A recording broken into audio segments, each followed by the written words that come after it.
So, welcome everyone. I'm glad you're here, whether you are currently signing in live or you watch this later. Lindsay Bridges from Charlotte Center for Mindfulness.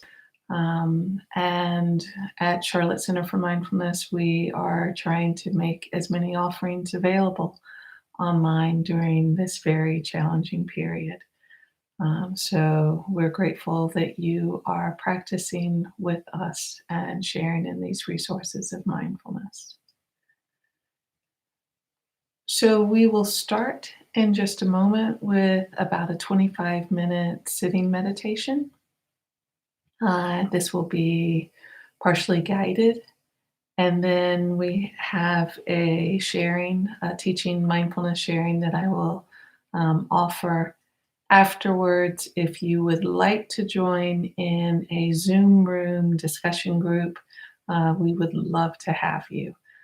So I will say a little more about joining in at the end if you would like to do that. So to begin,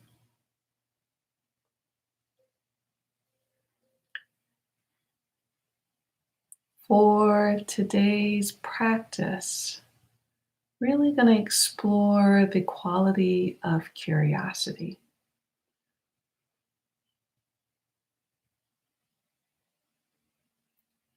Invite you to begin with being curious. What posture best supports your body? And take a moment to adjust the posture that's helpful for you. Really feel in to however you are sitting or standing or lying down, whatever's best for you. Being curious about the body settling into this posture. I'm going to ring the bell and have your eyes open or closed, whichever is more comfortable for you. See what it's like to be curious about the felt sensation of listening. Listening to the sound of this bell. Feeling the vibratory nature of sound.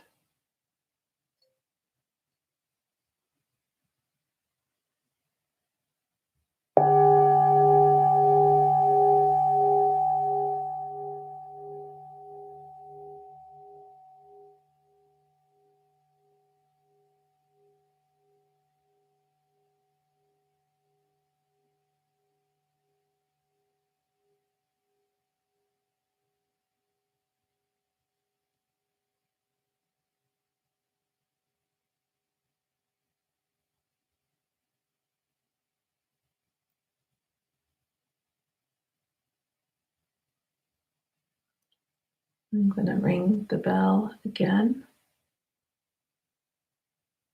See what it's like to allow the awareness to settle into the sound, into the felt sense, vibratory nature of sound reaching your body. See what it's like to explore the variation of sound from the beginning of the sound all the way to the end of the sound. Of course, the mind likely gets distracted. Never a problem. We have this wonderful moment of waking up to distraction, being able to see again wherever the mind is, allowing ourselves to come back. So, again, allowing the focus to be the open nature, the body receiving sound, sound of this bell.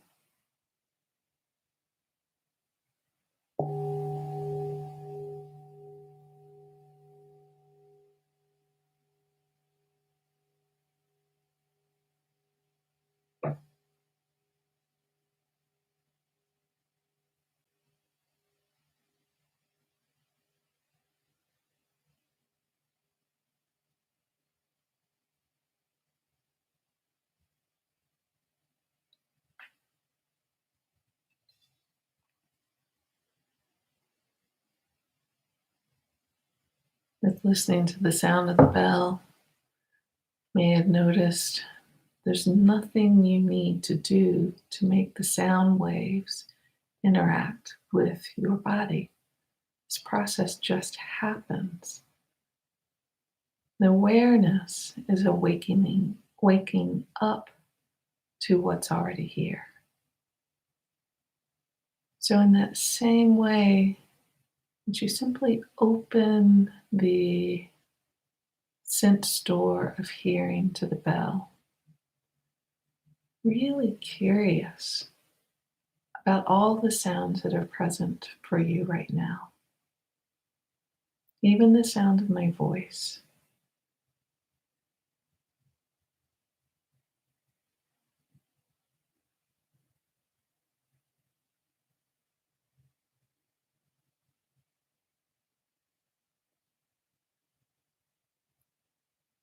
Are there sounds inside the body that you can actually hear inside your own body?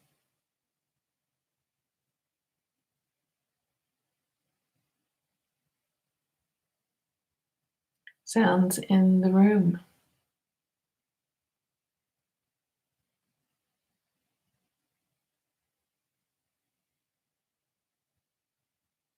sounds outside of the room.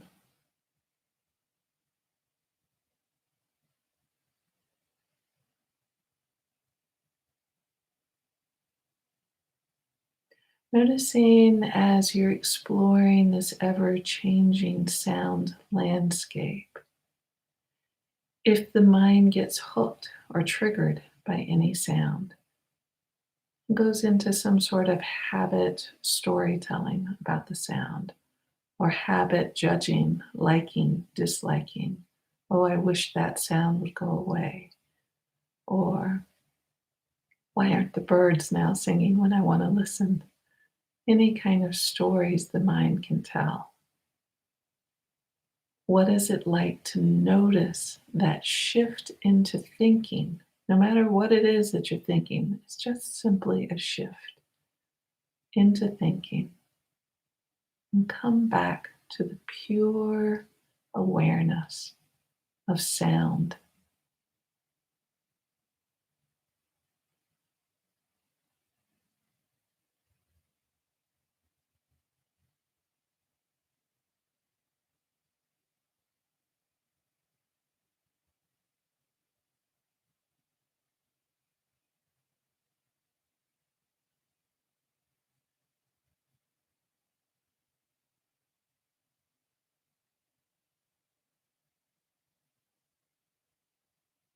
Where in the body are you aware of sound?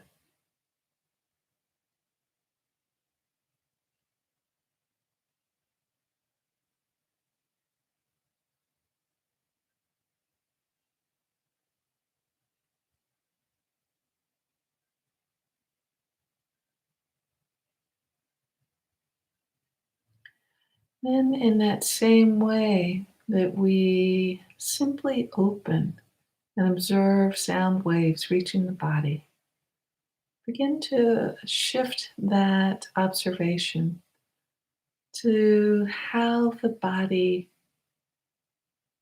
is meeting the earth in this moment. Right through this gentle holding of gravity. Where are you noticing? Where are the points of contact the strongest with this field of gravity? Maybe it's the bottoms of the feet if you're sitting in a chair, or the support on the lower body of the chair, the floor.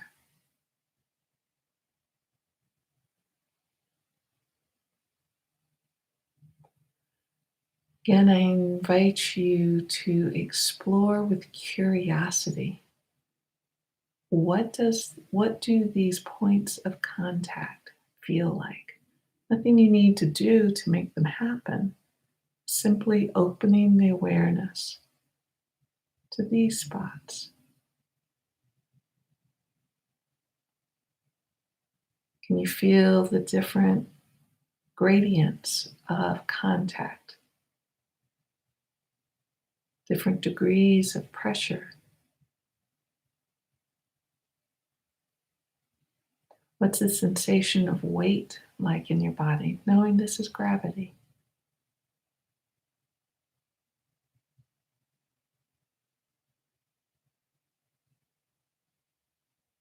Is this awareness stronger on one side of the body versus the other side, or not?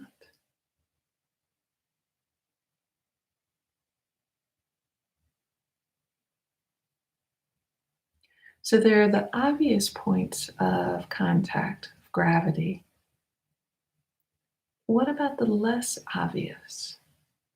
Knowing that gravity is actually interacting with every part of our body, our bones, our muscles, blood vessels, our eyelids, every part of the body, every cell, every molecule.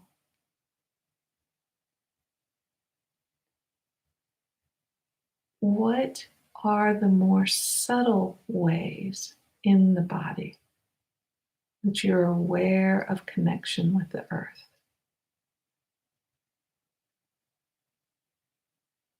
Can you feel it in your eyelids?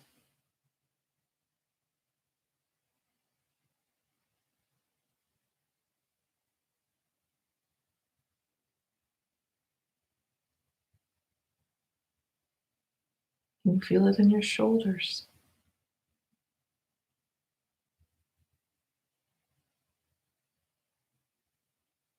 Your hands, wherever they're resting?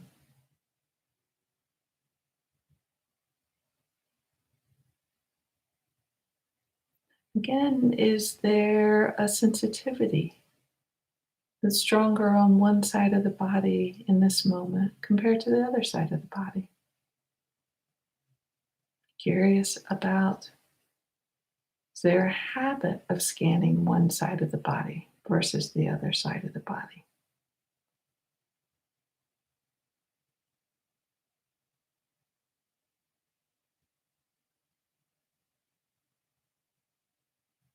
And you just feel your clothes hanging on the body, their weight directed downward towards the earth through this connection.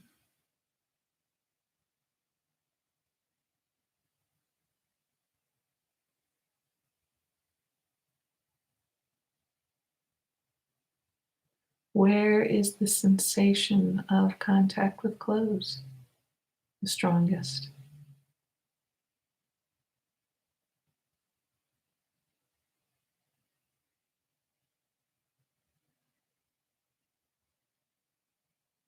What is it like to get really curious about one point of contact? Maybe the bottom of one foot, a hand resting,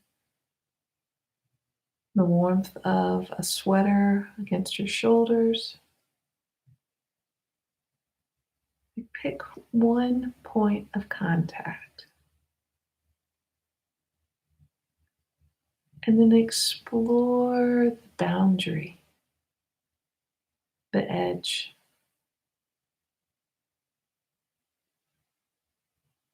between you and what you are sensing.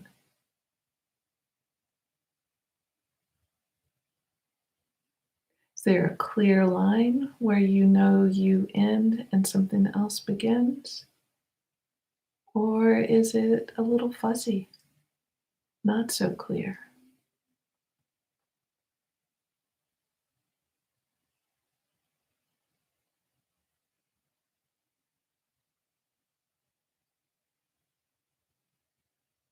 Then, what is it like to bring this same curiosity to what's already here, right to the breath?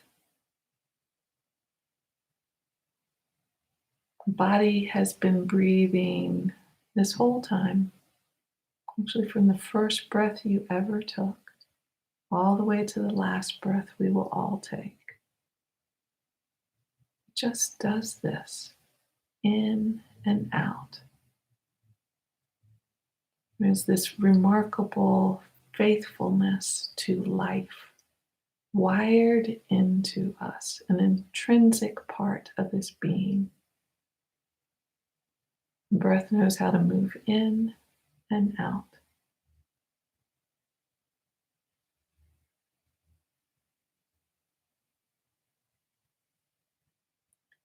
See what it's like to begin to shift the awareness into dropping into this breath. Nothing you need to do, the body breathing itself.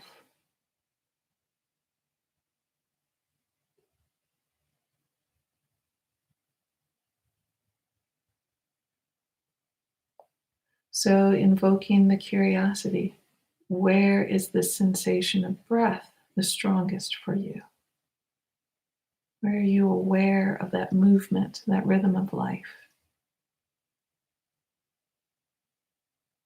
Let the mind settle there. An image that I love is of a pebble being dropped into the surface of a deep lake. It's not at the bottom all at once. There is this slow, gentle movement, the pebble drifting down, allowing the awareness to be like that pebble drifting down into this rhythm of breath.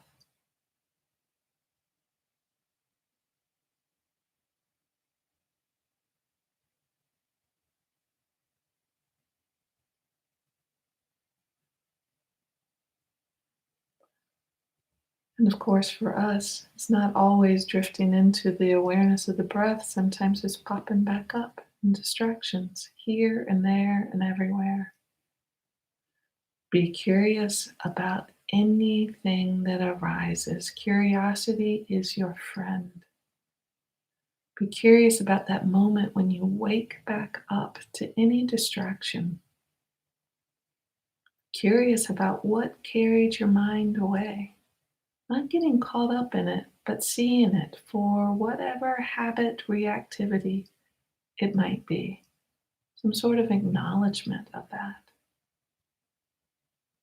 Be curious about the felt sensation in the body when the mind is carried by a distraction. So, dropping below the distraction back into the body, feel the felt sensations of the body, the way the distraction plays out energetically on the body. Be curious, let yourself notice. Typically, it's a contraction of some sort or another. Unless it's a drifting to sleep. Be curious about the sensation if it's a drifting to sleep. What does that feel like? And then from this place of connecting with the body,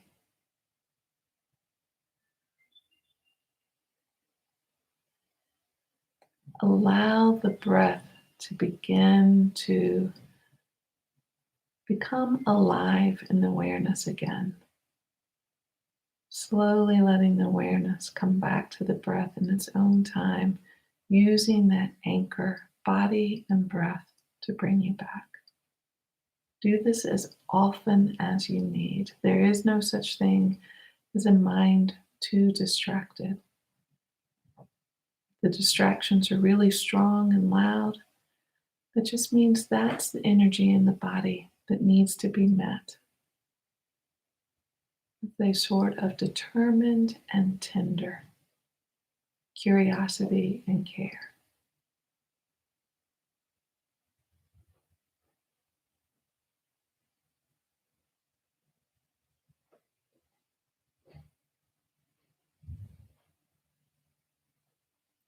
So, in whatever way is most right for you, invoking this sense of curiosity with some anchor, whether it be sound, body, breath, or something else. Seeing what it's like to meet each moment fresh, whether in a centering, anchoring moment or a moment of distraction, meeting it all with respect and care.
Noticing wherever the mind is now. If caught up in some distraction, how might evoking curiosity be useful for meeting the distraction and coming back? What would be a skillful means meeting this body, mind, heart? Curiosity and care, determination and tenderness. These very sensitive human beings and all the wirings and habits we carry.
And noticing the mind. The mind is settling.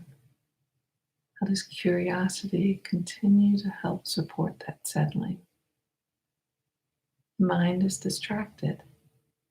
How does curiosity help waken the awareness back up? Bringing yourself back into relationship to your own being, whatever's happening in this moment for you.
As we near the end of this practice period, I invite you to bring your curiosity back to listening.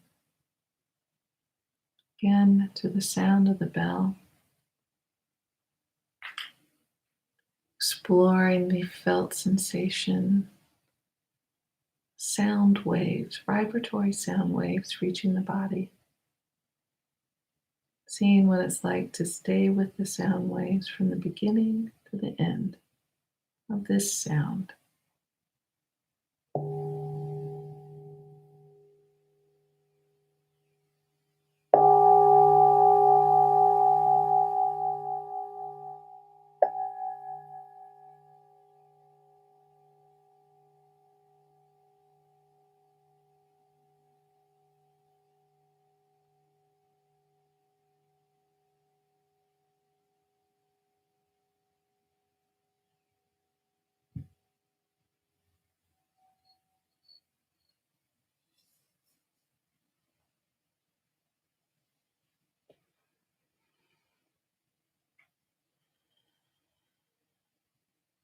Really good practicing with you all.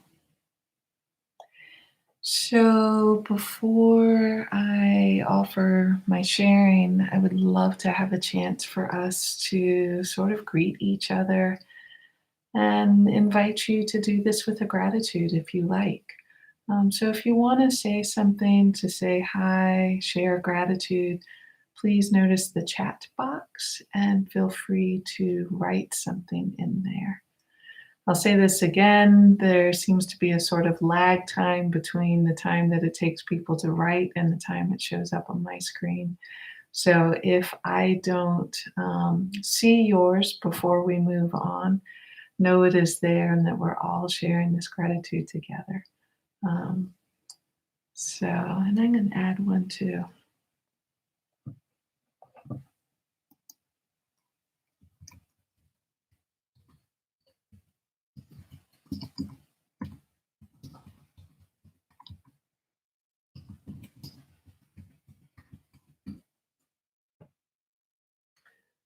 So, Maureen, grateful for the sound of the bells.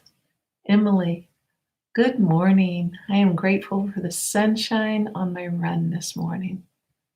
And Emily Zimmerman, good morning. Grateful for today's sunshine. The Emilys were in sync with each other. Kind of sweet. And I put in grateful for this breath and this practice. It's really good to be able to practice with you all.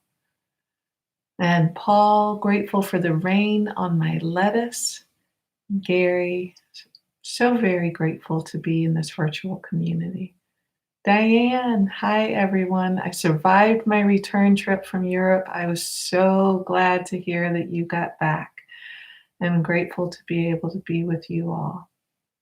And Mike, the separation we're facing now makes me even more grateful for the love and relationships in my life.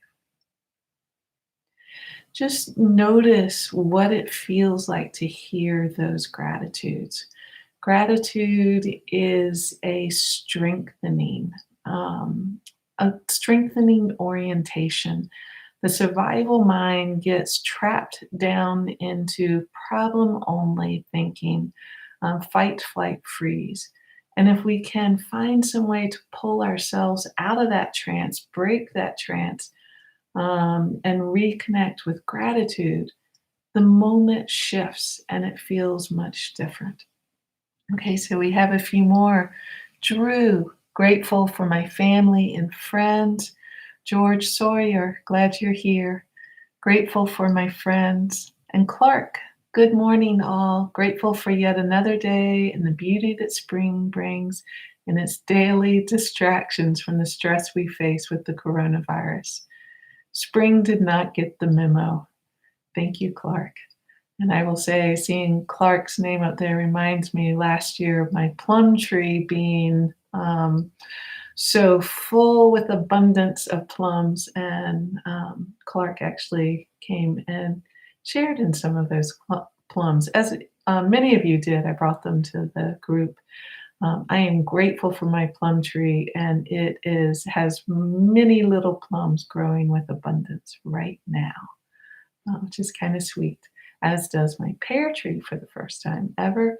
And I'm sure the figs will come soon. So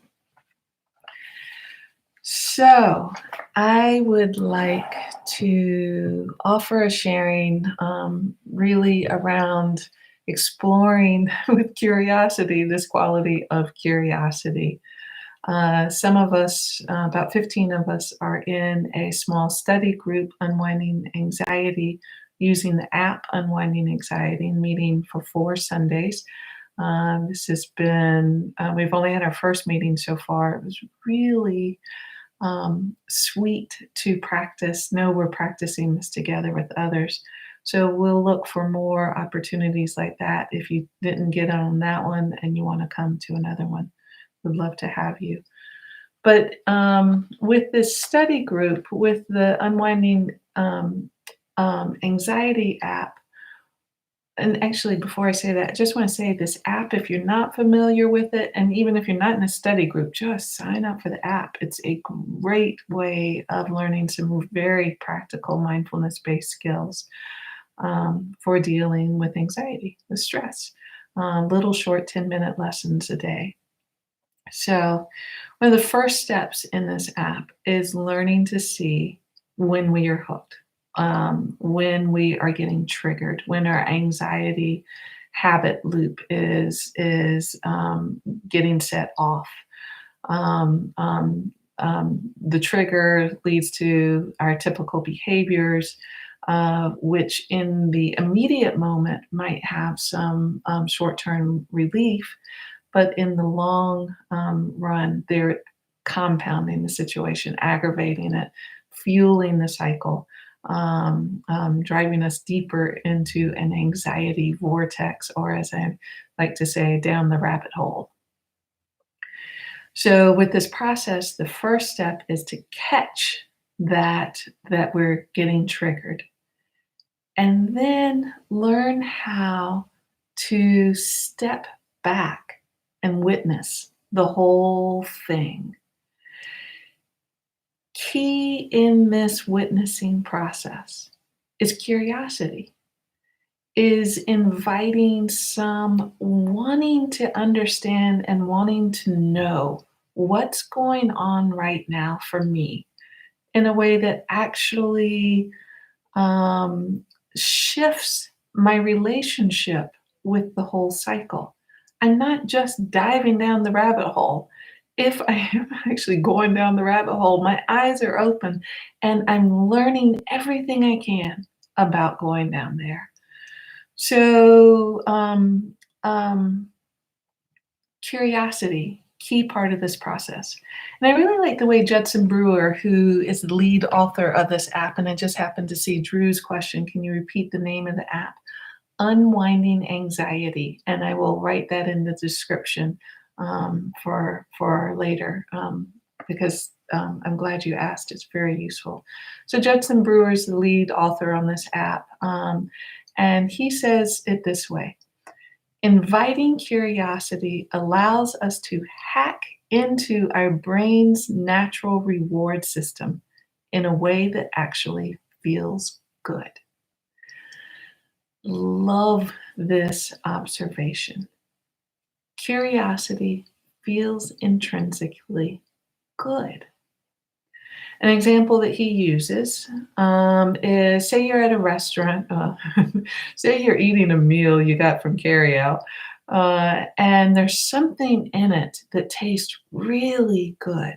So it's not just that you're eating the food and going, that's great, and you move on watching TV or doing something else. You get really curious. What's in this food?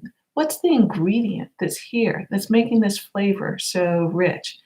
And there's a way that curiosity allows us to kind of set back and savor what's happening with this meal in a way that's deeply enriching, enlivening to the meal. Kind of easy to understand how curiosity feels good in an example like that. But what's really noteworthy, hugely noteworthy, is that curiosity can have that same sense of enlivening with even our hard situations, with our challenges. Really helpful to bring curiosity. Let me rephrase this.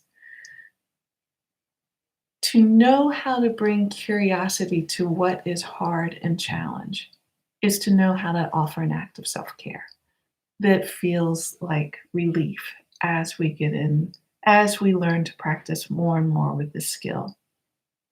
The more we get the hang of it, we learn this feels so much better than being just simply caught in the old usual reactivity. So, I want to share an example from a woman I knew many, many years ago. This was back when I was a family practice doctor. And I would consider that she was a young woman, patient of mine that I had, and I would consider her like a prime teacher for me in the power of curiosity, particularly a non judgmental curiosity in affecting major life change. So, this was when I was working in a rural healthcare clinic up in North Carolina mountains. And this young woman had deep challenges in her life. When I first met her, she was overweight. She had very limited income. She was working a very low paying, dead end job and had an abusive, unemployed boyfriend. But the one thing she did have that was absolutely key, she had this just ferocious determination coupled with a kind of curiosity I had never really met in my life in that way before. She was driven to learn and understand for herself why things were so hard for her. And she was driven to do it as an act of care for herself, not as a judgment against herself. So when she and I first started seeing each other, I saw her for a period of about 3 years. She was in a very lost place, very depressed, lots and lots of crying, very confused about what she was feeling and why her life seemed to like hit this place of just awfulness. Um, it came out, and maybe even the first time I met her or the second, it was very early in meeting her, that she had had an experience of sexual abuse as a child growing up, and that she had never actually shared that with anyone. So I got her in with one of the therapists in our clinic, and by her request, I started her on a mild antidepressant. She very quickly stopped seeing the therapist and very quickly stopped taking the antidepressant. But she kept coming back to me.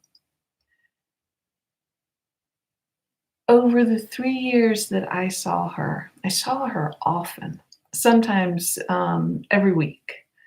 Um, I often felt confused about what I needed to be doing for her. Every now and then I'd give her a practical suggestion, like, why don't you go back to the therapist? Or how about a nutritionist or exercise? Sometimes she took my suggestions, sometimes, most of the time, she did not. They weren't actually very relevant to what she needed. Um, what she needed, and she was very clear about, was for me to just listen and for her to be able to keep coming back as often as she needed to feel heard in this journey she was determinedly directing inwardly from this sense of curiosity of wanting to know what happened, what was going on for her, why things were the way she was. So by the time I left the clinic, 3 years later, she had long left the boyfriend, lost a significant amount of weight. She was back in school at community college and already had a new job in her new field. By that time, I was probably only seeing her once every other month, as she had by then very deeply transformed her life. So when I think back to how she did this, it that curiosity that she had really, really stands out. She would ask herself very good questions. Very incisive questions, but always without judgment. There was never a sense of, how am I such a mess up? It was, how is this happening to me? Why am I letting this happen to me? So, for example, with the boyfriend, she often wondered and would say it out loud again and again and again. Why do I stay with him? Not in a way that was berating, but in a way that she honestly wanted to know. Why did she stay with him? Very self care question. She finally got, and I remember she was sitting with me when she finally got, oh my gosh, I stay with him because I'm lonely and I'm too scared to let him go and face the loneliness that feels like it would be worse than him. I thought that insight meant the next time I saw her, the boyfriend would be gone. No. There was this very, very long period where she was just deeply understanding of the fact that she was scared to death to leave him, that that felt bigger than his abusiveness of her. She sat with that fear with a lot of care, a lot of tenderness. And then one day she came back and he was gone. She suddenly saw he was worse than what she was scared of. And once she got it and let her she suddenly understood it at a body level. And once she got that, it was simple and easy in this situation to get rid of him, and he was gone. So ultimately, I think one of the things that she did that was so useful is she had a tremendous amount of respect for how hard the changes she was asking of herself to do, how hard those changes were to make. And because she had that respect for how hard the changes were, she never got stuck in how hard the changes were because she just understood this would take time. What I saw her do over a long period of time was develop a fiercely determined sort of protective guardian of herself, for herself, and her sense of confusion. Fiercely determined and soft and loving protective guardian. It sounds kind of perfect when I say it that way. It wasn't. It was a very, very messy, long process. But that determination and tenderness that she used to meet herself kept her through it, no matter how messy it was. When I think of that determination and tenderness, this is what's asked of any of us as we make significant change in our life. I think most of us are far more comfortable with the idea of the determination than we are with the idea of the tenderness. It's easy to kind of think, I just have to grit myself through it. But unfortunately, with these kind of changes, that gritting ourselves through it without the respectful understanding of the internal soft animal being of this body, mind, and heart, the change doesn't tend to happen very well that way. I often hear people say they don't really know what it means to connect with themselves with kindness, to offer kindness to themselves. They have kind of this very hazy concept that's a little sappy and a little hallmarkish of what kindness might be, or that they might lose their spine and collapse under the sense of a soft heart. And this is not what we're talking about. This is really, the kindness is really allowing us to find our most courageous and strong heart. It doesn't matter where we are on the spectrum. We start wherever we are. And if that is as simple as, I don't know what this means, but I will at least offer myself some sort of phrase like, I really care that this hurts, and I am determined to do my best to find some healing way of being with this, some way of being with it that opens up healing for me. Even if I don't know what that means, I'm offering this phrase to myself over and over, walking my way into finding out what that means.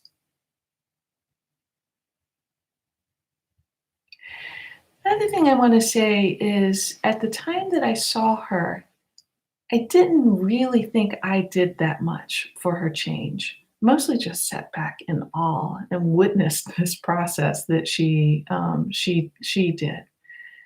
When I think about it now, I realize I actually did a lot more than I understood at the time.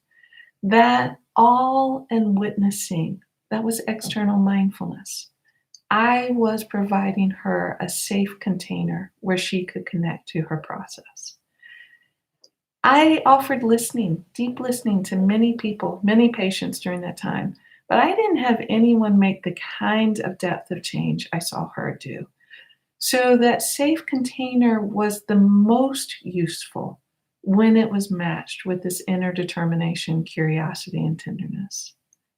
And I want to say these are all skills we can offer ourselves. We need the support of others, and we need to learn how we can be a safe container for ourselves as well. This is the heart of our mindfulness practice. How do we learn skills that allow safety, healing, and growth for ourselves as we meet all of these challenges?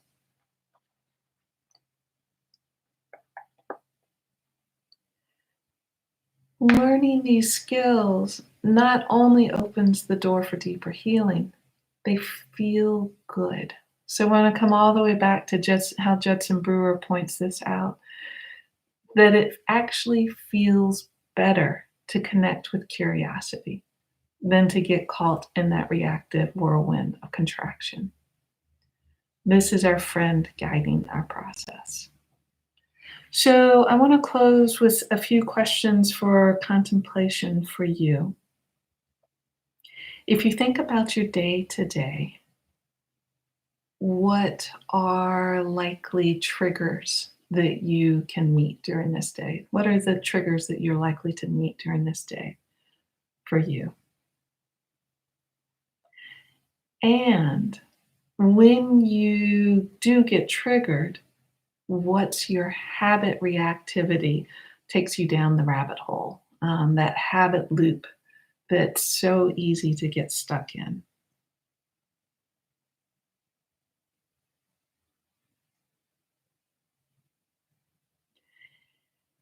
If you were to connect with one of those triggers, what would it be like to invite curiosity right into it? Or to intentionally, determinedly explore what a safe container for meeting this trigger would be for you? What kind of patience and determination are needed in this journey for you? So I want to finish with one of my favorite poems from Mary Oliver. This is called The Journey. One day you finally knew what you had to do and began, though the voices around you kept shouting their bad advice, though the whole house began to tremble and you felt the old tug at your ankles. Mend my life, each voice cried, but you didn't stop. You knew what you had to do. Though the wind pried with its stiff fingers at the very foundations, though their melancholy was terrible, it was already late enough and a wild night, and the road was full of fallen branches and stones.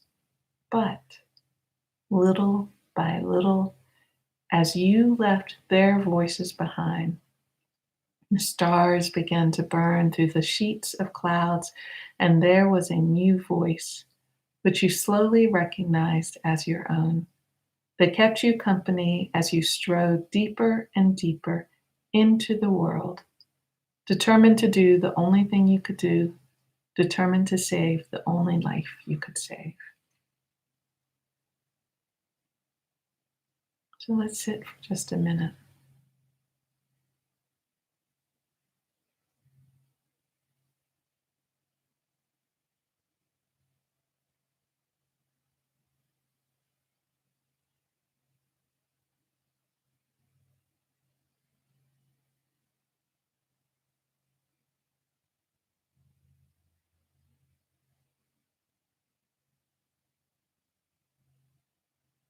Thank you.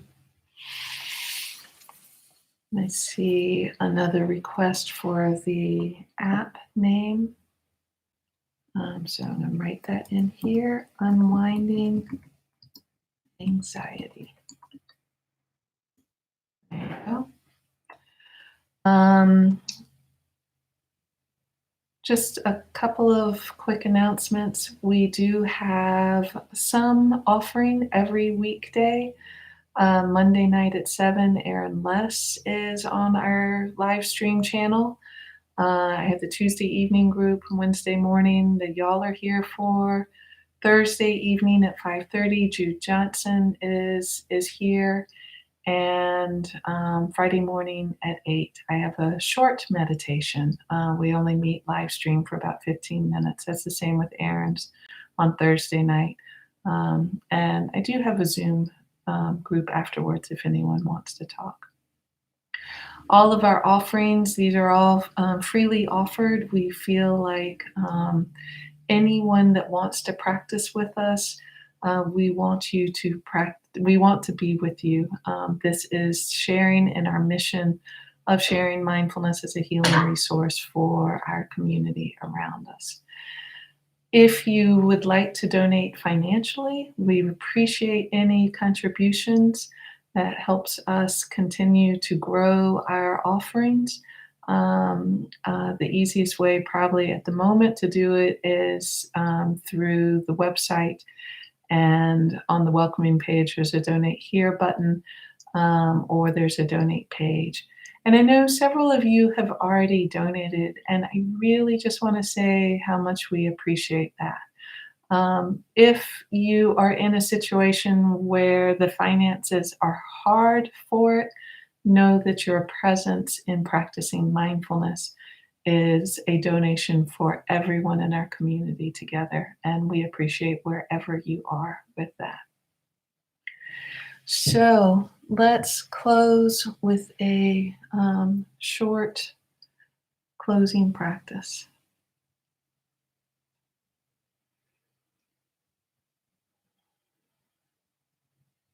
Allowing the body, mind, heart to settle into this posture, whatever it is for you. Again, dropping the awareness into the breath.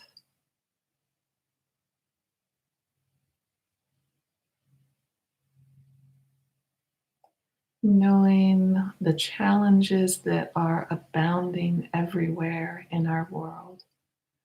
What is it like to take a moment to intentionally direct compassion for your own self in meeting these challenges?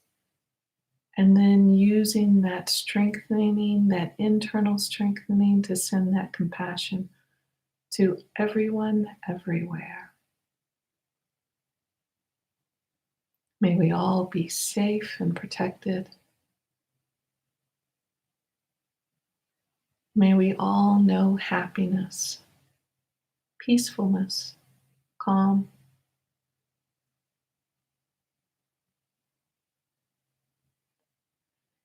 May we be as healthy and as strong as is possible for each of us.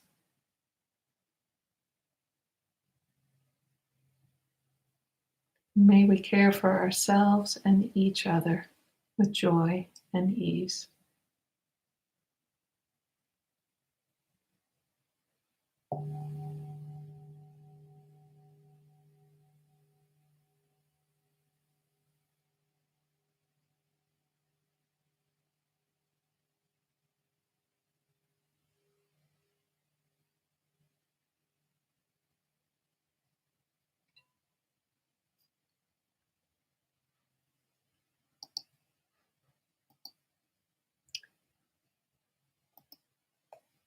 Just pasted the Zoom room connection or link into the chat. It's also in the description box for this stream.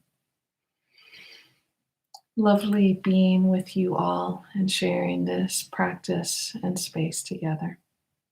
Thank you, and hope to see whoever it's useful for in the Zoom room in just a moment.